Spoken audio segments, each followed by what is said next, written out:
In diesem Video zeige ich dir, wie du bei dem Pack Hero Tony ganz einfach transparente Flächen erstellst und so mit durchsichtigen Fenstern in deiner Verpackung dein Produkt noch besser zur Geltung bringen kannst. Für die Schritt-für-Schritt-Anleitung habe ich dir ein Template mitgebracht, anhand dessen ich dir ganz einfach vorführen kann, wie du eine transparente Fläche erstellst. Wie du hier sehen kannst, ist die transparente Fläche auf der Vorderseite der Verpackung, hier das weiße, schräge Rechteck, relativ simpel gehalten. Aktivieren wir nun die Ebene White, sehen wir, dass auch hier das Rechteck vollständig weiß und der Rest mit der Farbe Magenta angezeigt wird. Da nur die magentafarbene Fläche der Ebene White bedruckt wird, erscheinen alle weiße Flächen anschließend auf der Pouch transparent. Um dir zu zeigen, wie du diese beispielhafte transparente Fläche erstellst, wechseln wir zunächst in ein anderes Artwork. Hier habe ich den Hintergrund wieder komplett grün eingefärbt, sodass ich dir den Prozess von Anfang an zeigen kann. Blenden wir die Ebene White ein, sehen wir, dass auch diese vollständig eingefärbt ist. Vorerst blenden wir die Ebene allerdings wieder aus. Um nun das transparente Rechteck einzufügen, markiere ich die Ebene Artwork und wähle anschließend das Werkzeug Rechteckwerkzeug und ziehe ein beliebig großes Rechteck über das Template. Die Farbe des Rechtecks orientiert sich dabei immer an der Vordergrundfarbe. In meinem Fall ist es hier schwarz. Bewegen wir unseren Cursor an eine Ecke des Rechtecks, erscheint ein Drehsymbol. Mit dem können wir die Form drehen. Bevor wir weitermachen, kopieren wir das Rechteck aus der Ebene Artwork auch in die Ebene White. Dazu klicken wir doppelt auf das Rechteck, um es zu isolieren. Der Rest der Fläche erscheint nun mit einem weißen Schleier. Mit der Tastenkombination STRG-C bei Windows bzw. Command-C bei Mac kopieren wir das Rechteck und klicken anschließend mit einem Doppelklick neben das Rechteck, um den Schleier zu entfernen. Danach blenden wir die Ebene White ein und klicken im Menü auf Bearbeiten und anschließend auf An Originalposition einfügen. Wenn du dir das Layout und die Ebenenvorschau rechts genau anschaust, siehst du nun das schwarze Rechteck auch auf der Ebene White. Vorerst blenden wir die Ebene White allerdings wieder aus und machen auf der Ebene Artwork weiter. Mit dem Auswahlwerkzeug markieren wir das schwarze Rechteck, klicken die Taste Shift und markieren auch den, in meinem Fall, grünen Hintergrund. Es erscheint ein hellblauer Rahmen um die beiden Elemente. Wir wählen das Formerstellungswerkzeug. Wenn wir den Cursor über die Fläche bewegen, sehen wir, wie sich ein grauer Schleier auf der Form unter dem Cursor bildet und neben dem Cursor ein kleines Plus erscheint. Klicken wir die Taste Alt, wird das im Plus ein Minus. Um nun die schwarze Fläche vom grünen Hintergrund abzuziehen, klicken wir die Alt-Taste auf der Tastatur und anschließend auf die schwarze mittlere Fläche. Wie wir sehen, wurde sie nun entfernt. Das gleiche machen wir auch mit den rechts und links herausragenden schwarzen Flächen, bis nichts mehr von dem vorherigen Rechteck zu sehen ist und der Hintergrund an dieser Stelle nun weiß angezeigt wird. Wähle das Auswahlwerkzeug und klicke neben das Layout, sodass der Isolierungsmodus aufgehoben wird. Würden wir das Template so in den Druck geben, wäre die Verpackung an dieser Stelle weiß. Da wir jedoch eine transparente Fläche erstellen möchten, aktivieren wir nun die Ebene White.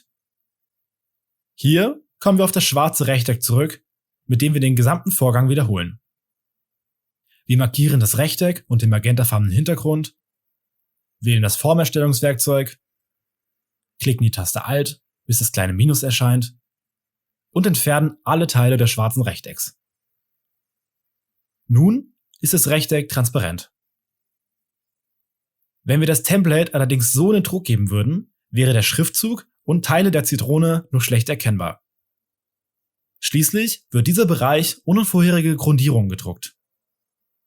Um dies zu verhindern, müssen wir nun die Bereiche des Textes und der Zitrone auf der Ebene White wieder mit der Farbe Magenta einfärben. Deaktivieren wir dazu die Ebene White. Beginnen wir mit dem Schriftzug. Mit dem Direktwahlwerkzeug und der Shift-Taste markieren wir alle Buchstaben sowie den schwarzen Kasten. Wir kopieren ihn, wählen die Ebene White und fügen die Elemente über Bearbeiten, an Originalposition einfügen, wieder ein. Deaktiviere jetzt die Ebene Artwork, sodass du nur noch den Inhalt der Ebene White angezeigt bekommst. Über das Dialogfeld Farbfelder färbst du die eingefügten Buchstaben sowie das Rechteck mit der Farbe White ein. Da wir aktuell noch den gesamten Schriftzug markiert haben, klicken wir mit der rechten Maustaste auf den Text und kopieren ihn. So können wir uns auf der Ebene White besser zurechtfinden. Wiederhole den gesamten Vorgang nun auch mit dem Kreis.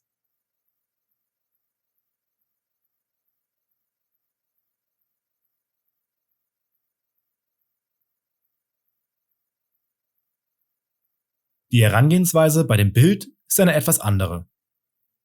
Auch hier deaktivieren wir zunächst die Ebene White, kopieren das Bild der Zitrone von der Ebene Artwork und fügen es an derselben Position auf der Ebene White wieder ein. Nun müssen wir das Bild in ein Pfad umwandeln, um es mit der Farbe Magenta einzufärben. Hierzu wählen wir im Menüpunkt Fenster den Punkt Bildnachzeichner. Im Dropdown-Menü Vorgabe wählen wir Silhouette und erhöhen den Schwellenwert auf 240, um die transparenten Punkte in der Zitrone zu entfernen. Nun klicken wir auf der oberen Leiste auf Umwandeln. Et voilà, aus dem Bild wurde ein Pfad, den wir nun über das Fenster Farbfelder mit der Farbe Magenta einfärben können. Soll deine Verpackung hauptsächlich transparent sein und nur vereinzelt mit Schrift- oder Bildelementen arbeiten, ist die Herangehensweise eine ähnliche. Du entfernst zunächst den Inhalt der Ebene White und fügst nach und nach Elemente von der Ebene Artwork ein, die gedruckt werden sollen, und färbst sie anschließend mit der Farbe White ein. Deine Druckdatei ist nun so gut wie fertig. Wenn du alles richtig gemacht hast, liegen die Elemente der Ebene White nun genau über den Elementen der Artwork-Ebene. Als letzten Schritt sperren wir die Artwork-Ebene über das Schloss neben dem kleinen Auge und markieren den gesamten Inhalt der Ebene White. Öffne nun über den Menüpunkt Fenster das Dialogfeld Attribute und setze bei Fläche überdrucken einen Haken. Idealerweise sollte nun dein Artwork durch die Ebene White hindurchschimmern. Ist dies wie bei mir nicht der Fall, wählst du in der Navigationsleiste Fenster den Punkt Separationsvorschau. Aktiviere hier den Haken Überdruckungsvorschau. Nun solltest du dein Artwork durch die Ebene White hindurchschimmern sehen. Herzlichen Glückwunsch, dein Artwork inklusive transparenter Sichtfelder ist nun bereit für den Druck.